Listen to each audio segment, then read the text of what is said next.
मुख्य कारण यात्री गाड़ियों का विलंब होने का है कि जो यहाँ पे लाइन की कैपेसिटी है उसमें बहुत ज्यादा कंजेशन है। यहाँ पे काफी आवश्यकता है कि थर्ड लाइन फोर्थ लाइन के कार्य पूरे हों, रेल फ्लाईओवर्स बने, नए स्टेशन ब्लॉक स्टेशन बने, साथ साथ ही लूप लाइंस बने। इनफैक्ट जो चांडिल टाटा सेक्शन में हर वक्त काफी कंप्लेंट रहती थी, मैं आपको बताना चाहूंगा कि पिछले 1 महीने में चांडिल टाटा सेक्शन में काफी सुधार आया है। जब ये इंफ्रास्ट्रक्चर के काम जो हमने हाथ में लिए, स्पेशली सितंबर अक्टूबर में जब थर्ड लाइन का काम हो जाएगा और मार्च तक हमारे 2-3 कुछ लूप लाइंस के काम शुरू हो जाएंगे, उससे भी हमें काफी राहत मिलने की उम्मीद है।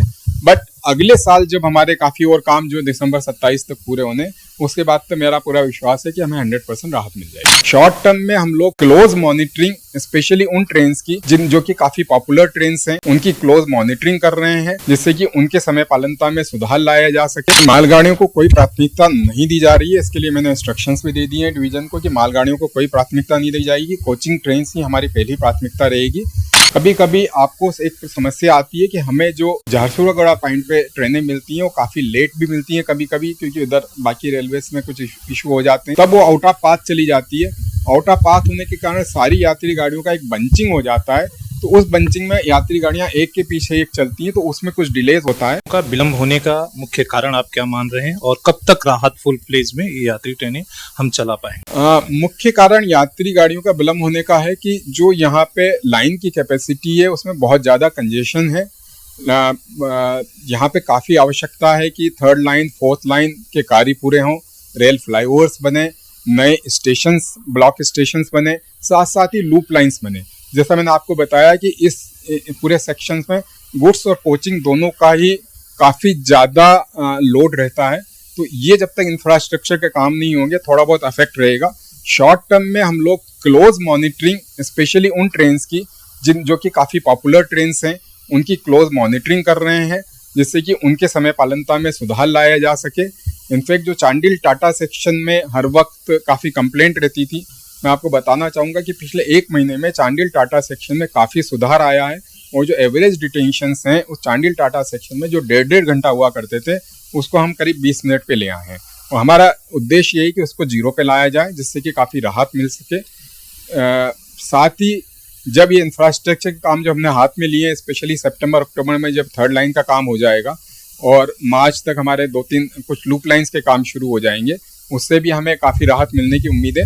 बट अगले साल जब हमारे काफी और काम जो दिसंबर 27 तक पूरे होने, उसके बाद तो मेरा पूरा विश्वास है कि हमें 100% राहत मिल जाएगी। यात्रियों का जो एक गुस्सा है आरोप मालगाड़ियों की प्राथमिकता देने की वजह से, लेकिन पहले 2 लाइन था तब इतनी लेट नहीं होती थी, अभी 3 हो चुके हैं, थोड़ा सा पार्ट बचा हुआ है।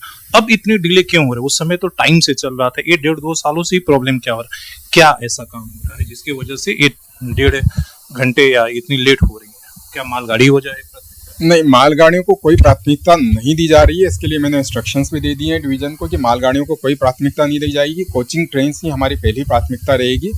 अभी मेन उद्देश्य मैंने जो आपको बताया कि लूप लाइंस नहीं होने के कारण कभी कभी मालगाड़ी जैसे है तो वहाँ पे अगर उसको लूप लाइन किया तो CSR कम है, या लूप लाइन नहीं है तो उसको खड़ा नहीं कर पाते हैं। इन लूप लाइनों का कार्य पूरा होने पे मालगाड़ी को वहाँ खड़ा करके कोचिंग ट्रेनों को ही प्राथमिकता दी जाएगी, जिससे कि जो यात्री ट्रेनें हैं उनको समय पालनता के साथ चलाया जा सके। कितना वक्त लगेगा सर इस कुछ लूप लाइनें तो अभी इसी साल पूरा कर लेंगे और कुछ लूप लाइनों का कार्य अगले साल पूरा हो पाएगा। पर शॉर्ट टर्म में हमने ये कहा है कि आप मालगाड़ियों को जहाँ पे भी अगर आपको कोचिंग कॉरिडोर में आ रही है और अगर टाइम पे आ रही है ट्रेनें, तो उसको मालगाड़ी को वहीं पे रोक के इनको दिया जाए। कभी कभी आपको एक समस्या आती है कि हमें जो झारसुगुड़ा पॉइंट पे ट्रेनें मिलती हैं वो काफ़ी लेट भी मिलती हैं कभी कभी, क्योंकि उधर बाकी रेलवेज में कुछ इशू हो जाते हैं, तब वो आउट ऑफ पाथ चली जाती है। आउट ऑफ पाथ होने के कारण सारी यात्री गाड़ियों का एक बंचिंग हो जाता है, तो उस बंचिंग में यात्री गाड़ियां एक के पीछे एक चलती हैं, तो उसमें कुछ डिलेज होता है। उसको भी अवॉइड करने के लिए हम लोग प्लान कर रहे हैं कि उनकी क्लोज मॉनिटरिंग करें।